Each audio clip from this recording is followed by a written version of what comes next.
दिनों बाद एक शिक्षक का शव सड़े गले अवस्था में बेडरूम से बरामद। इलाके में मचा हड़कंप।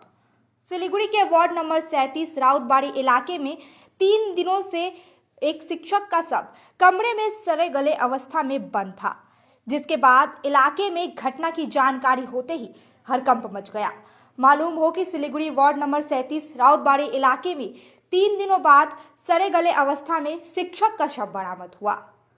अपने करियर के दौरान शिक्षक घर में ही ट्यूशन पढ़ाते थे। वह कई वर्षों से उस इलाके में रह रहे थे और 3 दिनों से स्थानीय लोगों ने शिक्षक को नहीं देखा था। उनके कमरे से तेज गंध आ रही थी। इसके बाद बगल के कमरे के एक व्यक्ति ने कमरा खोला और उनका लटकता हुआ शव देखा। घटना की जानकारी आशीगढ़ चौकी की पुलिस को दी गई, जिसके बाद पूरे इलाके में शोर शराबा शुरू हो गया।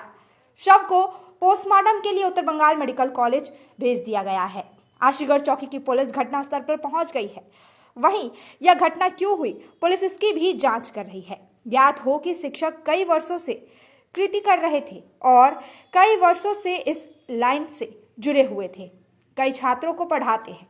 पूरे इलाके में इस बात को लेकर काफी शोक का माहौल है कि ऐसी घटना आखिर क्यों हुई। আপনার নাম? অঞ্জলি মন্ডল। কি হয় আগে? আমাদের ভাড়া থাকতো, আমরা তো না এইখানে এদিকে আগে ভাড়া থাকতো, এখন আমাদের বাড়িতে আর কি 4-5 বছর থেকে আছে। কিভাবে জানতে? জানতে পারলাম কি করে, আমরা তো থাকি উপরতলায়, নিচতলায় তো থাকে না কেউ, ভাড়াই থাকে শুধু।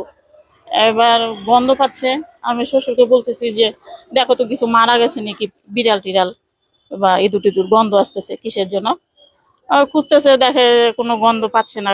শ্বশুর বলতে কোথাও তো কোনো গন্ধ পাচ্ছি না, মানে কিছু পাচ্ছি না, মরা টরা গন্ধ আসতে কোথায়। ওই শ্বশুর বাবা বলে কি দেখি তো ওনাকে ডাক দে, ওনারা তো কালকেও দেখি নাই। শ্বশুর বাবা কালকেও ডাকতে রাতে ওনাকে যায়, রাতে ডাকছে, দরজা খুলে নাই। দেখো আজকেও দেখি তো ওনার কিছু হইলো নাকি, পরে মনে সন্দেহ হলো যে কিছু হয়েছে নাকি। আর জানলা দিয়ে কাঁচের জানলা দিয়ে পিছন দিয়ে যায়, দেখছে, দেখে যে পরে মারা গেছে। তারপরে থেকে সবাইকে মানে ডাকাডাকি করলাম, খবর দিলাম। আর ওনার তো কেউ নাই এখানে, আত্মীয় স্বজনও নাই। কেউ নেই। না। কোথায় বাড়ি জানতে পারেন? ওনার ওনার বাড়ি